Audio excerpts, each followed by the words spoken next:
आप आईएएस की यूपीएससी की तैयारी कर रही होती, आपने प्रीलिम्स या मेंस अपना क्लियर कर लिया, इंटरव्यू की बस बात रह गई। क्योंकि फौज में देखिए प्रीलिम्स मेंस बराबर है फिजिकल टेस्ट, क्योंकि आप जवान हैं, आपको सरहद की सुरक्षा करनी है।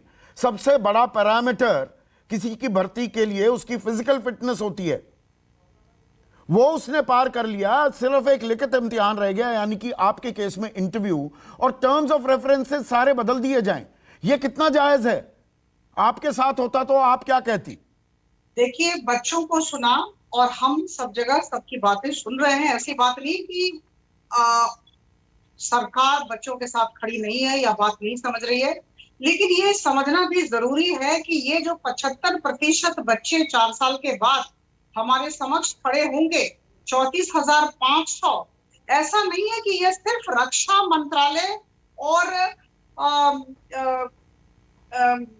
होम अफेयर्स की जो मिनिस्ट्री में 10% का हुआ है और रक्षा मंत्रालय में 10% का 10% की बात, ये 10% इतनी, रखा अब मैं 10% की भी बात कर दूं, इतनी बड़ी ये फिगर लगती मुझे है। बोलने दे आप। सरकार का आंकड़ा है साल 2020 में आखिरी भर्ती 10,184 अर्धसैनिक बलों की हुई। इसमें सब इंस्पेक्टर और असिस्टेंट कमांडेंट जुड़े हुए हैं। मैं उनको जुड़ा हुआ ना भी मानूं तो मतलब 1,000 नौकरियों का आप डंका पीट रही हैं कि 10% आरक्षण दे देंगे। मुझे बोलने दे। हाँ, ऐसा नहीं है कि सारे 34,500 लोगों को, बच्चों को इन्हीं 2 मंत्रालय की तरफ से सारी नौकरियां दी जाएंगी, ऐसा कहीं नहीं कहा गया और ऐसी मंशा भी सरकार की नहीं है। हमने शिक्षा मंत्रालय की तरफ से भी घोषणाएं की हैं, एग्जीक्यूटिव इंस्ट्रक्शंस इशू हुए हैं, और ये जितने हुए हैं 3 मंत्रालयों से अभी हुए हैं, दूसरे मंत्रालय काम कर रहे हैं। ये एग्जीक्यूटिव इंस्ट्रक्शंस होते हैं, ये योजना में परिवर्तन नहीं है, याद रखें। नहीं तो परिवर्तन ही तो हो रहे हैं। विपक्षी आरोप लगा रहा है पहले प्रहार, मिनिस्ट्री ऑफ डिफेंस की तरफ विपक्ष का यही तो आरोप है कि पहले प्रहार फिर विचार। पहले योजना की घोषणा कर देते हैं, फिर उसमें मॉडिफिकेशंस करती है सरकार। पहले प्रहार फिर विचार। देखिए, शिक्षा मंत्रालय ने भी कहा है, तीसरा मंत्रालय हुआ शिक्षा मंत्रालय। शिक्षा मंत्रालय ने भी कहा है कि जो 12वीं क्लास का इक्विवेलेंट सर्टिफिकेट भी हम देंगे, और हम ब्रिज कोर्सेज की तैयारी कर रहे हैं, और इसके अलावा स्वरोजगार के लिए भी इन्हें प्रेरित किया जाएगा।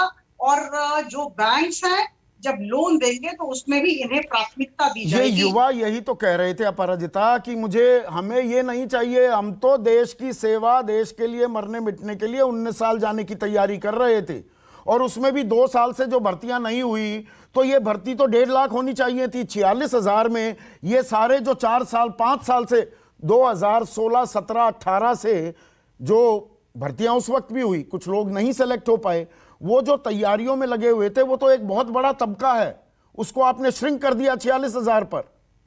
देखिए, जब सिस्टम में जो चलता आ रहा है, जो प्रथा चलती आ रही है, उस सिस्टम में जब परिवर्तन होता है तो निश्चित तौर पर असंतोष और विरोध के सम्मुखीन हम होंगे, लेकिन हमें समझाना होगा हम सबको।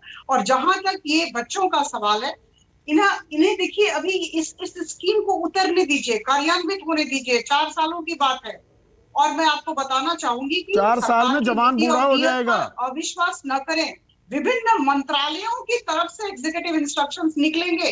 अभी आपने झलक देखी है, 3 मंत्रालयों की तरफ से बातें रखी गई हैं, बाकी मंत्रालयों को भी सामने आने दीजिए। और जहां तक सेना की बात है, सेना को मैं 2 शब्द अंग्रेजी में कहना चाहूंगी, यूथफुल और एजाइल बनाने का उद्देश्य है। दूसरे देशों में यह किया जा रहा है। दूसरे देशों की फौज से कमतर है हमारी फौज? हमारे फौजी कम जवान हैं, कम बहादुर हैं, कम जाबाज हैं? गलत क्या है? नहीं, अगर अच्छी मंशा के साथ सरकार हमारी सेना को यूथफुल बनाना चाहती है, एजाइल बनाना चाहती है, तो इसमें गलत क्या है? मुझे ये समझ में नहीं आ रहा कि हम नकारात्मक, तो ये युवाओं को क्यों नहीं समझाया गया? ये मैं इसलिए भी पूछ रहा हूं, ऐसा नहीं है कि सरकार को मालूमात नहीं थी। इस साल उत्तर प्रदेश में जब विधानसभा चुनाव हो रहे थे, फरवरी में पूर्वांचल में गए हुए थे रक्षा मंत्री, मौजूदा रक्षा मंत्री राजनाथ सिंह, बंशी बाजार में, और वहां पर उनकी रैली में विरोध हुआ छात्रों ने कहा कि जी हमने फिजिकल पास कर लिया, हमने मेडिकल पास कर लिया, हमारा लिखित इम्तिहान लो, हमें फौज में भर्ती करो। और जब हो हल्ला हुआ तो यह कहा गया नेतागिरी मत करो, नेतागिरी से कुछ नहीं निकलता। देखिए, क्रिया होने से प्रतिक्रिया होती है, और कुछ लोग हैं, कुछ विपक्षी दल के फरवरी में रेड नेतागण फ्लैग हैं कर रहे थे युवा, जो भड़काने की बातें कर रहे हैं। मैं युवा यहाँ कहना फरवरी, चाहूंगी, मैं भड़काने की बात नहीं कर रहा हूं, मैं ये कह रहा हूं सरकार के संज्ञान में था। संदीप जी, मैं कहना चाहूंगी, आज झारखंड के विधायक, कांग्रेस के विधायक इरफान अंसारी का बयान आप सब सुने। उन्होंने कहा है कि अगर इस स्कीम को, इस योजना को कार्यान्वित किया गया तो देश खून से लथपथ होगा। आज के संदर्भ में हमें अपने बच्चों को समझाना है, बिल्कुल समझाना है। इस बात में आपके साथ पूरा इत्तेफाक रखता हूं, इस बात पर पूरा इत्तेफाक रखता हूं अपराजिता सारंगी, और अपील कर रहा हूं, मैं लगातार हर रोज अपील कर रहा हूं अपने युवाओं से, अपने भाइयों से, हिंसा ना करें, आगजनी ना करें, देश की संपत्ति जो है, राष्ट्रीय संपत्ति, उसका नुकसान ना करें। यह देश का नुकसान है, इससे आपका विरोध मजबूत नहीं होगा बल्कि और कमजोर हो जाएगा। शांतिपूर्ण तरीके से विरोध की पर्याप्त जगह है इस देश में। नमस्कार, मैं हूं मानक गुप्ता।